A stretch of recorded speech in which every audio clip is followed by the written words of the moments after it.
আসসালামু আলাইকুম। আমি doctor Sheikh Rajibul Alam, Nishat homoeo pharmacy, Lohagara Narail. আমার ফেসবুক একটা পেজ আছে, নাম আধুনিক হোমিও চিকিৎসা। আজকে যে বিষয়টা নিয়ে আলোচনা করব, নাক ডাকা। ঘুমের মধ্যে নাক ডাকা একটা বিরক্তিকর একটা রোগ। আসলে যে নাক ডাকে সে কিন্তু কিছুই টের পায় না। যদি তার পাশে কেউ ঘুমিয়ে থাকে, তার জন্য একটি খুবই দুর্বিষহ কষ্টকর একটা রোগ ঘুমের মধ্যে নাক ডাকা। আপনার পাশে যদি আপনার কেউ শুয়ে থাকে, তার যদি নাক ডাকা রোগ থাকে, তাহলে সারা রাত্রের মধ্যে আপনি ঘুমাতে পারবেন না। ওই নাকের শব্দেতে একটি বিরক্তি অনুভূতি করবেন। সেটা হচ্ছে কেন হয়? সাধারণ অবস্থায় মানুষ যাদের স্বাস্থ্য অনেক বেশি,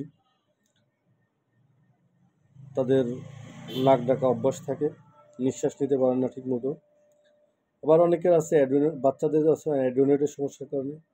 আর বেশিরভাগ বড় মানুষের জন্য অনেক ক্ষেত্রে দেখা যায় যে নাকের ভিতরে পলিপাসে মাংস ভরে গেছে, নাক দিয়ে নিঃশ্বাস নেওয়ার মতো কোনো সুযোগ নেই।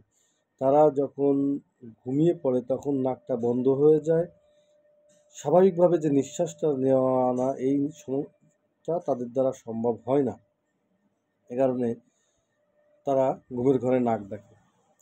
আর যাদের দেখা যাচ্ছে পলিপাস নাই, কিন্তু ওই শ্বাস প্রশ্বাস নেওয়াতে সমস্যা, তারা ঘুমোইলে এই সমস্যাগুলো বেশি দেখা দেয়।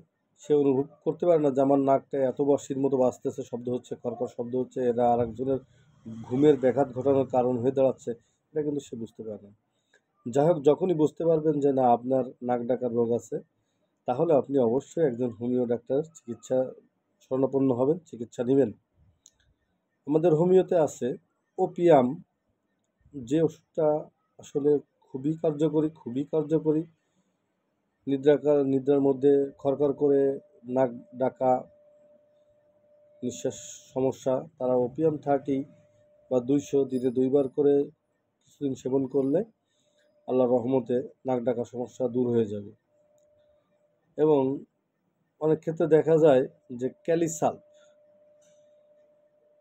ক্যালিসাল্প ওষুধটাও অনেক ভালো ওষুধ, এবং কিছুদিন সেবন করলে আলহামদুলিল্লাহ খুব ভালো ফল পাওয়া যায়।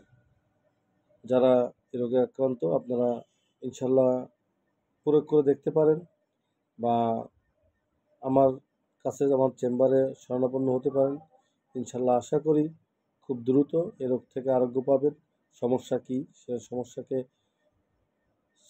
সিলেক্ট করে তার উপর ওষুধ প্রয়োগ করলে আলহামদুলিল্লাহ আপনি আরোগ্য লাভ করবেন। ভালো থাকবেন, সুস্থ থাকবেন। আসসালামু আলাইকুম।